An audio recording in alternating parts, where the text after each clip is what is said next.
ബുധൻ ഗ്രഹത്തിന്റെ രഹസ്യങ്ങൾ, ഒരു ഉൽക്കാശിലയിലൂടെയുള്ള പുതിയ കണ്ടെത്തലുകൾ. ബുധൻ ചെറുതും പാറക്കെട്ടുകളുള്ളതുമായ ഒരു ഗ്രഹമാണ്. ഇതിനെക്കുറിച്ച് ഗവേഷകർക്ക് വളരെ കുറച്ച് മാത്രമേ അറിയൂ.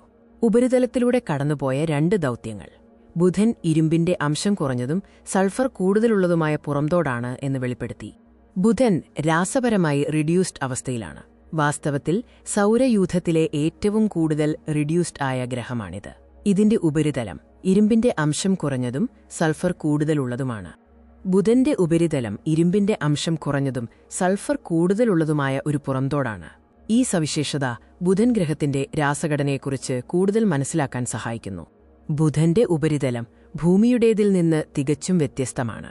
ഭൂമിയെക്കുറിച്ചുള്ള ധാരണകൾ വെച്ച് ബുധന്റെ മാഗ്മാറ്റിക് പരിണാമം പഠിക്കാൻ കഴിയില്ലെന്ന് ഗവേഷകർ പറയുന്നു. ബുധനെ നമ്മുടെ ലബോറട്ടറിയിലേക്ക് കൊണ്ടുവരാൻ ഒരു വഴിയുണ്ടായിരുന്നു, അത് ഇൻഡാർച്ച് എന്ന ഉൽക്കാശിലയിലൂടെയാണ്. 1891-ൽ അസർബൈജാനിൽ പതിച്ച ഈ ഉൽക്കാശില വളരെ പ്രധാനപ്പെട്ടതാണ്. ഇൻഡാർച്ചിന്റെ രാസഘടന ബുധന്റേതിന് സമാനമാണ്. ഇത് ബുധന്റെ ഒരു സാധ്യമായ നിർമ്മാണ ഘടകമാണ് എന്ന് വിശ്വസിക്കപ്പെടുന്നു. ഗവേഷകർ ഇൻഡാർച്ചിന്റെ രാസചേരുവകൾ ഒരുമിച്ച് ചേർത്ത് ബുധനിലെ അവസ്ഥകൾക്കനുസരിച്ച് ഉയർന്ന മർദ്ദത്തിലും താപനിലയിലും പാചകം ചെയ്തു.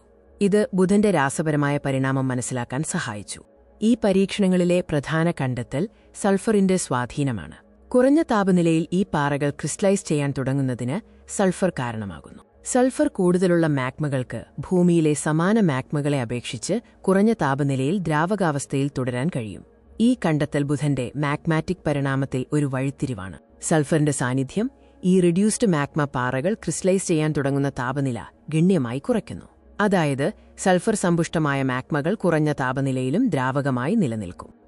ഈ താപനില കുറയുന്നതിന്റെ കാരണം ബുധന്റെ തനതായ രാസഘടനയാണ്. കുറഞ്ഞ ഇരുമ്പ്, ഉയർന്ന സൾഫർ, രാസപരമായി റിഡ്യൂസ്ഡ് ആയ അവസ്ഥ.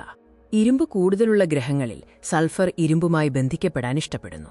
എന്നാൽ ബുധനിൽ ഇരുമ്പിന്റെ അംശം കുറവായതിനാൽ സൾഫർ മഗ്നീഷ്യം, കാൽസ്യം പോലുള്ള മറ്റ് മൂലകങ്ങളുമായി ബന്ധം സ്ഥാപിക്കുന്നു. സൾഫർ ഓക്സിജന് പകരം സ്ഥാനം പിടിക്കുമ്പോൾ സിലിക്കേറ്റ് ശൃംഖല ദുർബലമാവുകയും താഴ്ന്ന താപനിലയിൽ ക്രിസ്റ്റലൈസ് ചെയ്യുകയും ചെയ്യുന്നു.